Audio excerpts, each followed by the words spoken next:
I'm going to do the snap thing. Are you ready? Guys, today I'm going to show you how to go from this to this. Huh? Oh.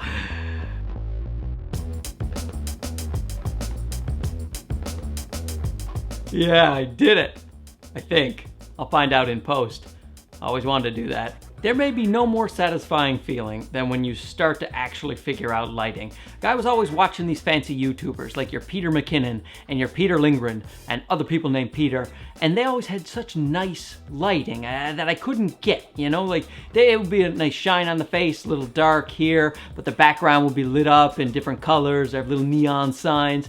And I had bought a softbox kit. I'll show you. Just like this. It was just two. And it was getting the job done. You know, I'll show you some clips from videos with the softboxes.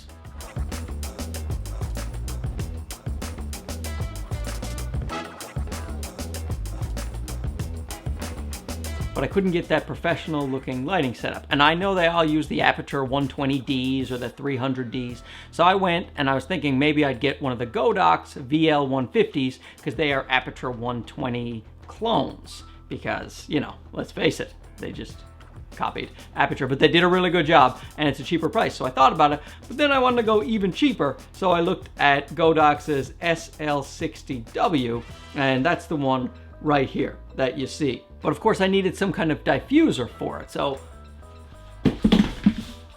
damn it, I picked up one of these things, one of these umbrellas, you know?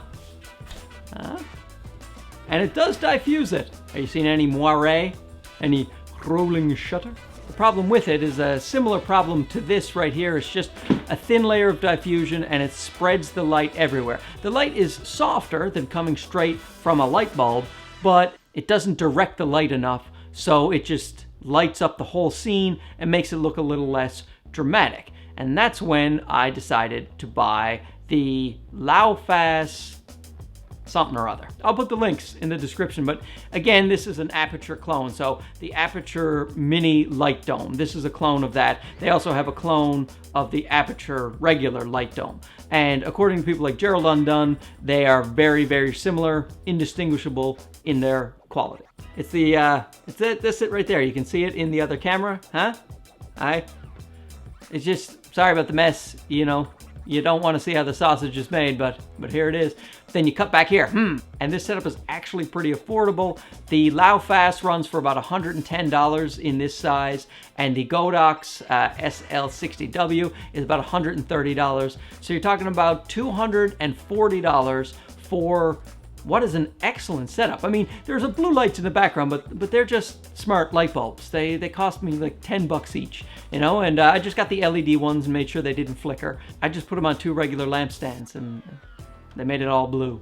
And you're saying, Mark, you look gorgeous. Are there any drawbacks to your gorgeous setup? No, it's perfect. Cheap and perfect. Of course there are drawbacks. And the thing about it is the Godox Sl-60W is kinda noisy. Now, I don't have a soundproof room here, so it might not make that much of a difference for me. I'll actually shut off the light and see if you can hear a difference. So put on your earphones and see if you can hear this hum.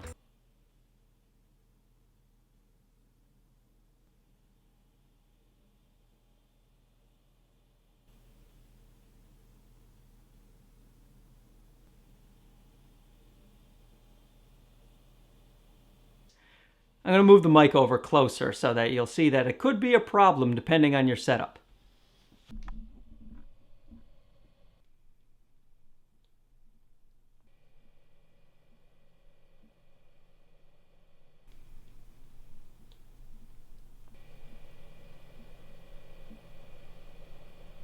So as you can hear, it's a little loud if the mic is too close to it. So you want to keep it certainly away from the mic that you're using if you're in a really quiet environment. I like to put music under where I'm talking anyway so people don't realize how boring I am. And so it's probably not going to be much of an issue for me.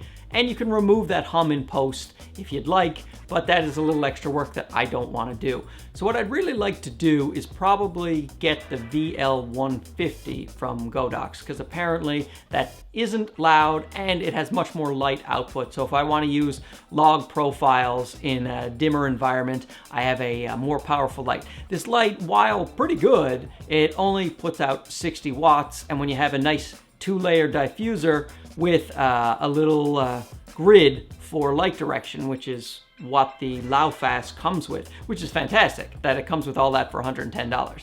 But it requires a nice bit of light output. So I'm on the 100% setting right now, and I'd like to have more headroom. I'd like to have a light that's a little bit stronger. So that's the thing, when you're paying only a couple of $100 for such a nice looking light setup, there are going to be some drawbacks.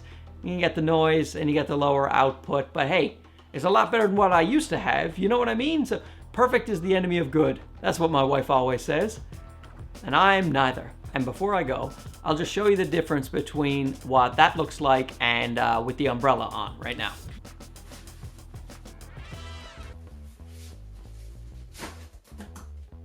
So this is the Godox light with the umbrella setup, and if you like this, great. It's even cheaper. That's a $15 umbrella. But the problem for me is it spills the light all around, and I don't want it doing that. I want the light to be very specific, so I'm paying a few bucks more and going with the Laufast. Now, one of the good things about this umbrella is that it lets in more light because there's less diffusion there, so you got a brighter light. It's kind of nice. I'll put them up side by side to see which one you think looks better, and I'll also write in the editing stage which one I think is better, and hopefully it's the Laufast, because I don't want to send anything back. I'll put them up side by side to see which one you think looks better, and I'll also write in the editing stage which one I think is better, and hopefully it's the Laufast, because I don't want to send anything back.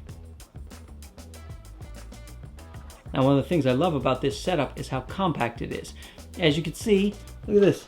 I don't have a lot of room in here. So in tight quarters, I need something small. Like even these soft boxes here, I had 2 of them and I couldn't really fit 2 around. So when I got this Laufast, that's it, that's my whole setup. Light, soft box, I bounce it off this wall. That's pretty good. This part's my favorite part, to make sure the light doesn't go anywhere I don't want it to. Love it. Can you hear the fan now? Oh yeah. There it is. So that's the whole video. I'll put links in the description if you like this setup. If you don't like the way it looks, forget I said anything. Thanks for watching. Don't forget to subscribe, like, and comment. See you again. Bye-bye.